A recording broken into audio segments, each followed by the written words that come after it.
le confinement adapté et donc le système de l'attestation resteront en vigueur car c'est ce qui nous a permis d'obtenir ces bons résultats. Il y a d'abord ce qui ne va pas changer.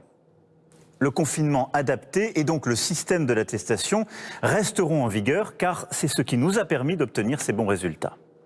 Il faudra donc continuer à rester chez soi, à télétravailler quand cela est possible, à renoncer aux réunions privées, aux rassemblements familiaux et à tous les déplacements non nécessaires. Mais dès samedi prochain matin, plusieurs changements seront réalité.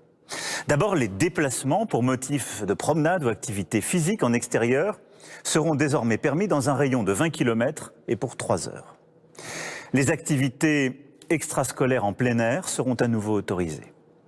Pour les cultes, les offices seront à nouveau permis dans la stricte limite de 30 personnes.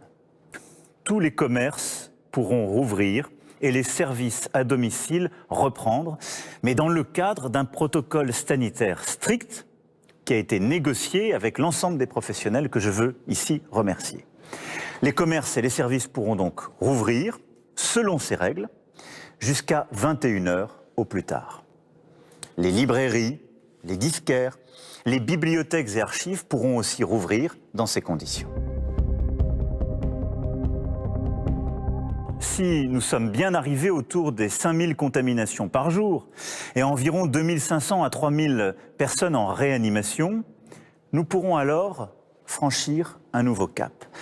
Alors, le confinement pourra être levé. Nous pourrons donc à nouveau nous déplacer sans autorisation, y compris entre régions, et passer Noël en famille. Souffler et se retrouver, oui, mais j'en appelle à votre sens des responsabilités. Il ne s'agira pas à coup sûr de vacances de Noël comme les autres. Les salles de cinéma, les théâtres, les musées pourront reprendre leur activité.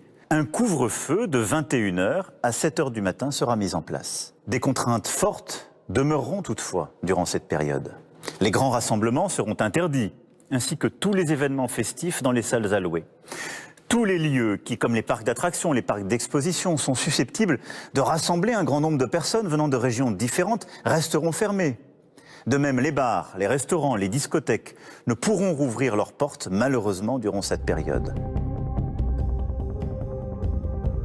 C'est autour du 20 janvier que nous pourrons alors prendre, si cela est possible, de nouvelles décisions d'ouverture. Si le nombre de contaminations demeure en dessous de 5000 cas par jour, les salles de sport et les restaurants pourront rouvrir et le couvre-feu pourra être décalé. Les lycées, qui bien souvent aujourd'hui fonctionnent par demi-classe, pourront à ce moment-là être pleinement rouverts avec la totalité des élèves présents durant les cours. 15 jours plus tard, ce sont les universités qui pourront reprendre les cours avec là aussi une présence physique de tous les élèves. Nous ferons ainsi le point tous les 15 jours sur la situation sanitaire et déciderons alors si nous pouvons prendre des mesures supplémentaires d'ouverture ou si, au contraire, il nous faut revenir en arrière pour prévenir tout nouvel emballement de la propagation du virus.